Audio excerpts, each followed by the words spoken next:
Marami po sa atin na nangangarap makapagbakasyon, na makapag-abroad. Lalo na ngayong mas komportable na ang pag-travel. Pero kasabay na excitement ng biyahe ay mga taong naghihintay. Nalokohin tayo. Tinatawag itong travel scam. Mga panlilin lang kung saan mukhang mura o maganda ang deal sa biyahe. Pero sa huli, mawawalan ka ng pera o ticket. Nako, yan po ating pag-uusapan dito lang sa MIL 101.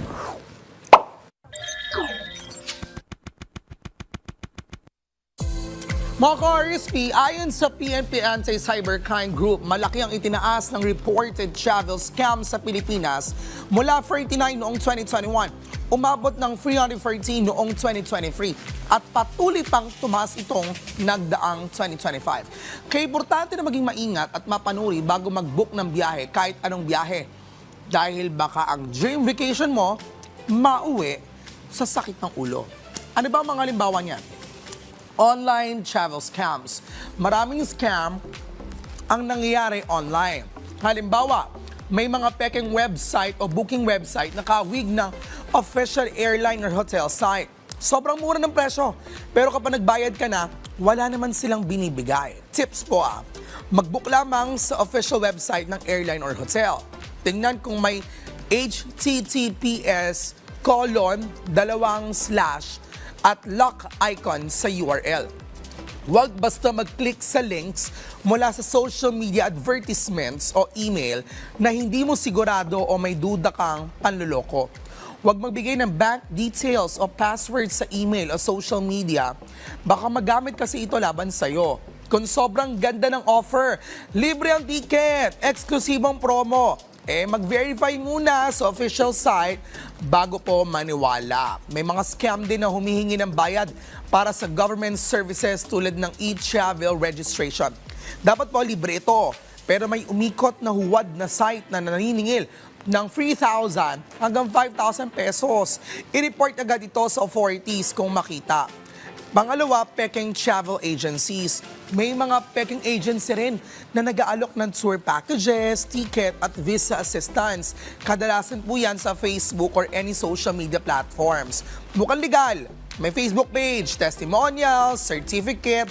Pero kapag nagbayad ka, bigla na lang silang nawawala. Ang tip po dyan, siguraduhin may DOT o PhilTOA accreditation ng agency. Kung bagong tatak lamang o lagi nag-iiba ng pangalan at walang opisina, magduda ka na po agad. Huwag basta maniwala sa mga social media testimonial. Halimbawa, ito may nagbayad ng 8,968 kada isa para sa Boracay trip na hindi natuloy at naaresto ang peking travel agency. Kaya laging i-verify ang background ng agency. Ang tanong, paano makaiwas sa travel scams? Gumamit ng official channels sa pag-book. Tignan mabuti ang website, URL at lock icon.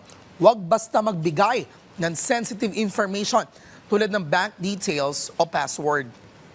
Suriin din ang travel agency. May legal ba silang lisensya at accreditation? Maganda pong maging mapanuri tayo sa murang deal. Kung sobrang mura, too good to be true, magduda ka agad.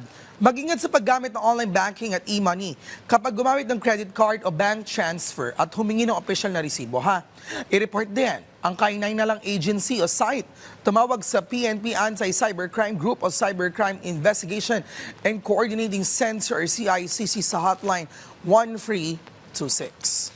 Ang sekreto sa ligtas na travel ay maging mapanuri at maingat.